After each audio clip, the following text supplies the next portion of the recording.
"Hello, Grace," said Belle as the two women passed their table. "Hello, Big." Grace smiled. "Good game?" she asked.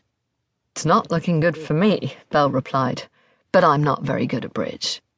"Oh, really, Belle Bartlett, you're just fine," chided Evelyn, tossing Grace a smile and scrutinizing her for signs of shame. "She's just being modest. Where would you like to sit, Grace?" Big asked, striding past the four women without so much as a nod. They shrank into their chairs guiltily. Big seemed to have an almost psychic sense when it came to unpleasantness, and she narrowed her eyes knowingly and struck the shiny wooden floorboards with her walking stick, without any concern for the noise it made. "Let's sit outside if it's not too windy for you, Big," Grace replied. Big chuckled. "Not at all.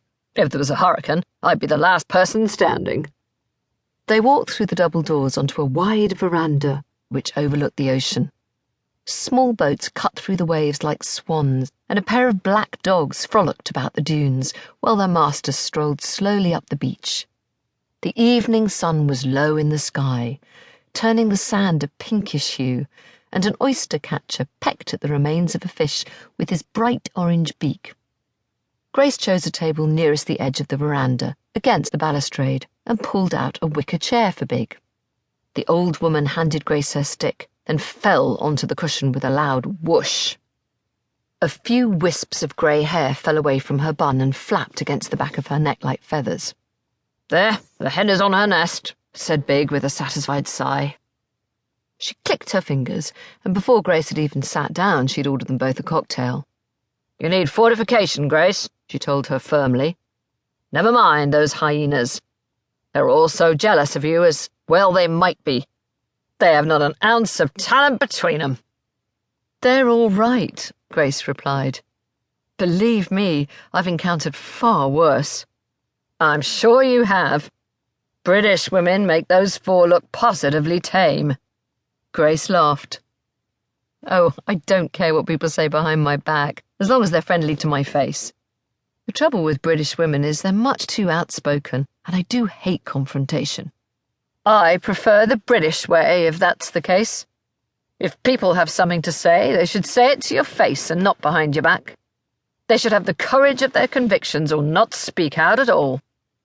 Evelyn Durlacher is a terrible old wooden spoon, and I'm quite prepared to tell her so.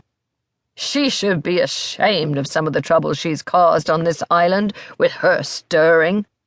It's as if she goes around looking for things to gossip about. The smugness of the woman is intolerable. She has placed herself so high on her pedestal, the fall will be devastating." The waiter placed their cocktails on the table with a china bowl of nuts. Big thrust her fat, bejeweled fingers into the bowl and grabbed a fistful of pistachios. Her face was deceptively gentle, with a wide forehead, full, smiling lips, and spongy chins that gave her the look of a gentle grandmother. But her eyes were the colour of steel and could harden in a moment, turning the unlucky recipient of her displeasure into a pillar of salt. When she looked at Grace, however, she did so with surprising tenderness. "So, what's Trixie up to, then? I imagine Evelyn has exaggerated the story for her own ends, anything to make her Lucy look good." Big inhaled through her nostrils, and the steel in her eyes briefly glinted. If she knew half of what her Lucy gets up to, she'd keep her mouth shut. Grace sighed. "I'm afraid Evelyn's probably right. Trixie has fallen for a young man who plays in a band. I don't mind that. He's perfectly nice, I'm sure, but—" "You haven't met him?" "No." "Go on." "She told me she was going to stay the weekend in Cape Cod with her friend Susie." Big raised her eyebrows cynically. "Susie Redford? That girl's trouble, and wherever there's trouble, she's in the middle of it." "I would honestly say they're as bad as each other," Grace smiled indulgently. "But they're having fun, Big, and Trixie's in love with them."